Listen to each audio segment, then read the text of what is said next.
अस्सलाम वालेकुम। अब हम बात शुरू करते हैं सेंट्रल एशिया की, वस्ती एशिया की। अब वस्ती एशिया में काफ़ी मशहूर शहर थे काबुल, बुखारा और गजनी। और ये मशहूर थे अपनी इजादात की वजह से, अपने मुफक्किरीन की वजह से और सकाफत की वजह से। और इस पे काफ़ी सारा इन इलाकों पे भी फ़ारिस का, जैसे हमने पिछली किस्त में ज़िक्र किया, काफ़ी असर था, ख़ास तौर पे ज़ुबान के लिहाज से। 13वीं सदी में 1200 कुछ में मंगोलों ने हमला किया, गेंगिस खान ने, चंगेज़ खान ने और इसका पोता हलाकू खान ने, और बहुत सारा हंगामा, अफरा तफरी और बर्बादी की। मंगोल आए सन 1206 में और इनकी हुकूमत रही तकरीबन सन 1368 तक। और इनकी हुकूमत रूस, चीन, इराक और मगरब मगरबी यूरोप तक फैली हुई थी इनकी हुकूमत। और ये बहुत ही जालिम किस्म के लोग थे। जो लोग इनको तस्लीम करते थे, उनको, उनके साथ वो ठीक थे और उनके साथ मिलके वो हुकूमत चलाते थे। लेकिन जो लोग इनको तस्लीम नहीं करते थे, उनके साथ जुल्म करते थे ये बहुत ज्यादा। और मंगोलों की जब हुकूमत आई, तो ये एक मजमूई किस्म की सकाफत एक पैदा हुई, नया मजमुआ सकाफत का पैदा हुआ, क्योंकि इन्होंने इतने बड़े अहाते पे कब्जा किया हुआ था। और मंगोलों के बारे में ये कहा जाता है कि इन्होंने इतने बड़े अहाते पे कब्जा किया हुआ था। मुसलमान जो इलाके थे उसमें, उनमें इन्होंने मुसलमान की ये चीज जारी रखी, साइंस और दानिशवरी की जो कामयाबियां हैं, इनको जारी रखा इन्होंने। अब 14वीं सदी में मंगोल काफी कमजोर हो चुके थे। और इनके बाद इन्हीं की नस्ल में एक लीडर था जिसका नाम था तैमूर। उसने तकरीबन सन 1336 से लेकर सन 1506 तक एक सल्तनत कायम की, जिसको तिमूरिड एम्पायर कहते हैं, तिमूर की सल्तनत।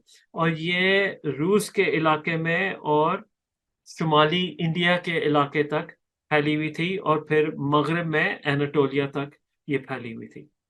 इसमें समरकंद का शहर भी शामिल था।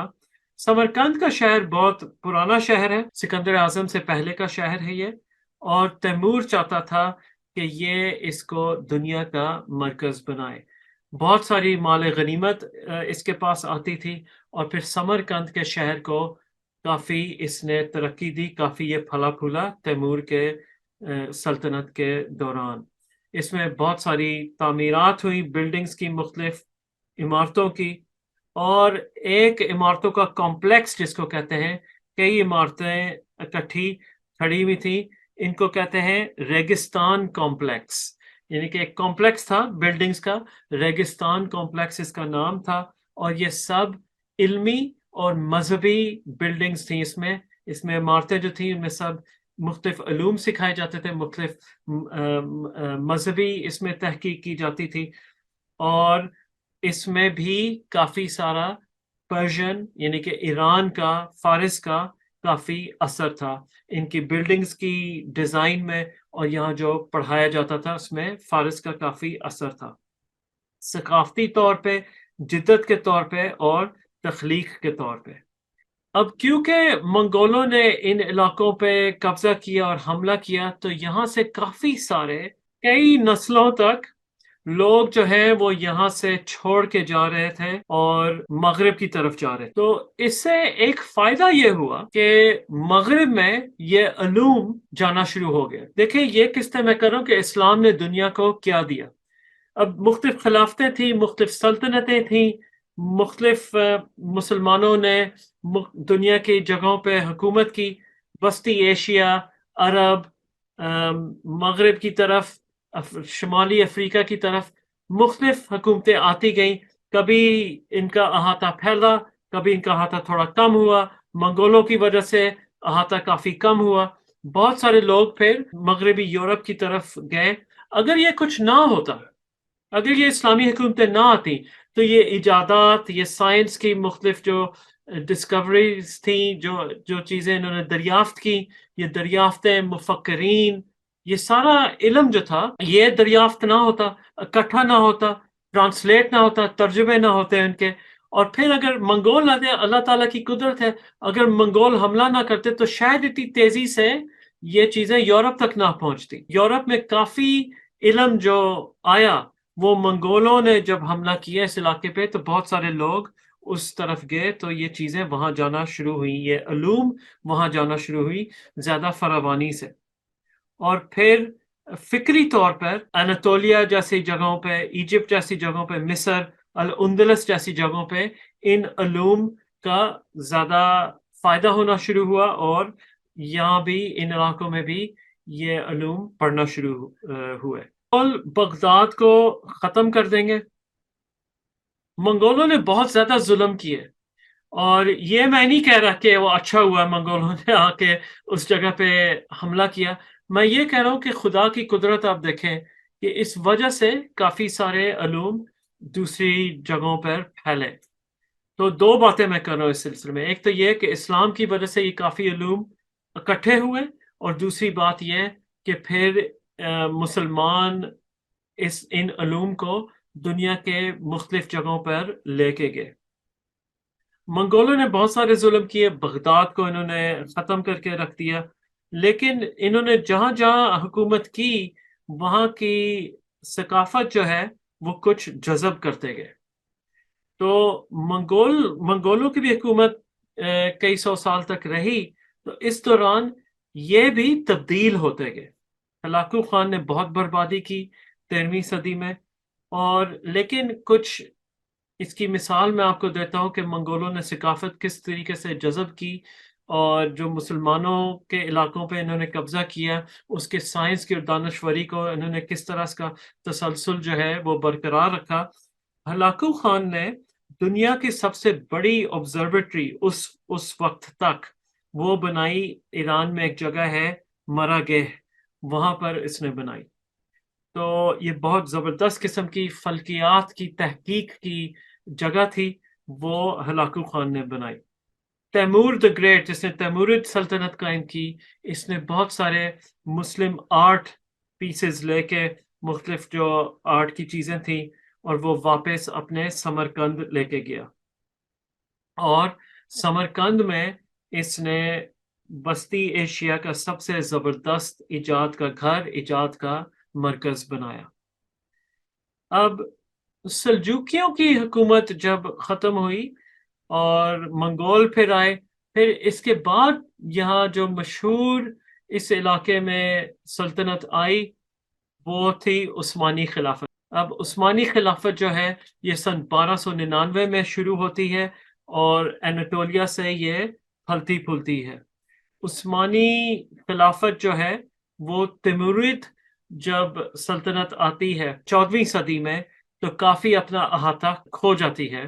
تیمورید آ کے کافی احاطے پہ قبضہ کر لیتے ہیں، لیکن تیمورید سلطنت ختم ہو جاتی ہے، عثمانی خلافت جاری رہتی ہے. تو عثمانی خلافت بہت سارے علاقوں کو واپس لے لیتی ہے، اور بیزنطین کا علاقہ بھی کافی قبضے میں لے لیتی ہے. سن 1453 میں عثمانی خلیفہ محمد II، محمد دون، کانسٹینٹینوپل استنبول پہ قبضہ کر لیتے ہیں، اور اس کا نام کانسٹینٹینوپل سے استنبول اس وقت تبدیل ہوتا ہے. عثمانی خلافت باقی مختلف مسلمان سلطنتیں رہی ہیں، ان تمام علاقوں میں زیادہ تر علاقہ واپس لے لیتی ہے مسلمانوں کے کنٹرول کے اندر. اس میں تمام جو مختلف عرب کے علاقوں میں خلافتیں رہی ہیں وہ سارا علاقہ واپس آ جاتا ہے مسلمانوں کے حصے میں، اور گریس کا علاقہ بھی آتا ہے، اور بالکنز کا علاقہ ہے وہ بھی عثمانی خلافت میں آ جاتا ہے. صرف الاندلس کا علاقہ نہیں آتا، باقی تمام جو پرانے خلافتیں رہی ہیں، سلطنتیں رہی ہیں مسلمانوں کی، وہ سب واپس عثمانی خلافت میں آ جاتی ہیں. تو عثمانی خلافت کا احاطہ بہت ہی بڑا تھا.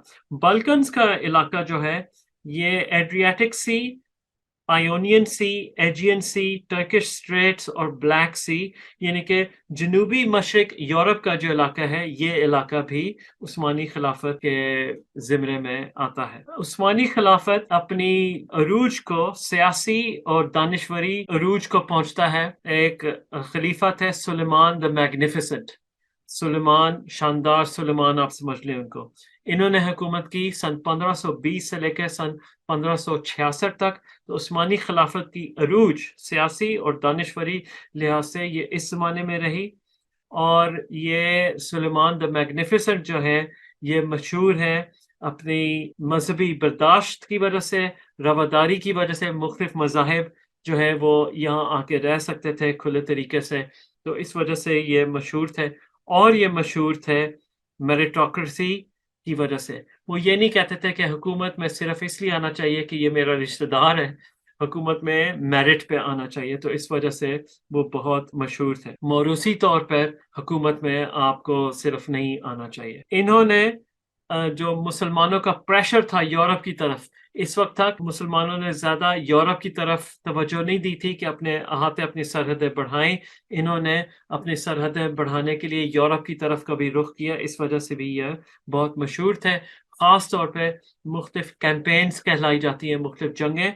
हंगरी और वियना ऑस्ट्रिया का इलाका है, इन इलाकों में भी इन्होंने काफ़ी हमले किए और मुसलमानों की सरहदों को यूरोप की तरफ बढ़ाने की कोशिश की। उस्मानी खिलाफत ने कई चीज़ें की। एक तो ये शुरू हुई सन 1299 से लेकर सन 1922 तक। आखिरी खिलाफत मुसलमानों की पूरी दुनिया में जिस तरीके से ये सल्तनतें रहीं, ये 1922 में ख़त्म हुई। इससे पहले सल्तनतें थी, खिलाफत थी मुसलमानों की। ये मुल्क नहीं थे इस तरीके से, बहुत वसी पैमाने पे, जैसे मैंने आपको बताया इन मुख्तलिफ किस्तों में। तो आखिरी खिलाफत 1922 में ख़त्म हुई मुस्तफ़ा कमाल अतातुर्क ने। बहुत सारे प्रेशर्स थे, वर्ल्ड वॉर वन हो चुका था, पहली जंग अजीम हो चुकी थी, और मुख्तलिफ ममालिक ने जो मगरब के ममालिक इनकी तरफ से बहुत ज़्यादा प्रेशर था। खिलाफत ख़त्म हुई, अरबी ज़ुबान खिलाफत में ख़त्म हुई, तुर्की ज़ुबान एक नई ज़ुबान बनाई गई, एक नई आइडेंटिटी तश्कील दी गई, नई शनाख्त तुर्कियों की। मुसलमान ममालिक जो खिलाफत थी, उस्मानी खिलाफत 600 साल से ज़्यादा हुकूमत रही। ये सब मुख्तलिफ ममालिक में बट गए, जो आजकल के अरब के, शुमाली अफ्रीका के, फारिस के इलाके और यूरोप के जो कुछ इलाके, ये सब उस्मानी खिलाफत ने वापस ले लिए थे और अपना अहाता फैला दिया था। सवाए अल अंदलस के बाकी तमाम जो जहाँ जहाँ मुसलमानों की सल्तनतें रहीं, वो अपने अहाते में ले ली थी वापस। ये सब ख़त्म हो गया था 1922 में, और मुख्तलिफ मुल्क जो हैं ममालिक ये बनना शुरू हो गए थे। कुछ इससे पहले बनना शुरू हो गए थे। तुर्की खिलाफत तो थी, लेकिन इसके अहाते 19वीं सदी में काफ़ी कमज़ोर होना शुरू हो गए थे और काफ़ी इसके अहाते कम हो गया था। अरूज जैसे मैंने बताया सुलेमान द मैग्निफिसेंट के ज़माने में था 16वीं सदी में, तो काफ़ी इसके अहाते कम हो चुके थे, लेकिन फिर भी बहुत ही बड़ा अहाता था इसका। तो ये उस वक्त ख़त्म हुआ, तो ये थोड़ा सा अफसोस होता है। तो हमारे जो मुसलमान ममालिक हैं, अब वो उनमें एक इकट्ठी जिस तरह हुकूमत की जाती थी, तारीख में जिस तरीके से हुकूमत की गई, वो हमने शनाख्त खो दी, और नई शनाख्त जो है हमने नए ममालिक के नामों से अपनी बनाना शुरू की। तो मुसलमान बहुत तरीक़ों से बट गए। अच्छा, अब हम आते हैं जनूबी मशरकी इलाकों की तरफ। इन इलाकों में अरबों का काफ़ी अरसे से इनकी हुकूमत थी। 8वीं सदी में सन 700 कुछ से लेकर वो अरेबियन सी में तिजारत करते थे। अरेबियन सी के गिर्द जो ममालिक हैं, यहाँ तिजारत करते थे, और हिंदू पोर्ट्स थे यहाँ पर अपनी सकाफत लाए अरबी लोग। 12वीं सदी में मुसलमानों की हम काफ़ी सारी मौजूदगी देखते हैं लाहौर और दिल्ली में। तो अब हम बात करेंगे दिल्ली की सल्तनत की।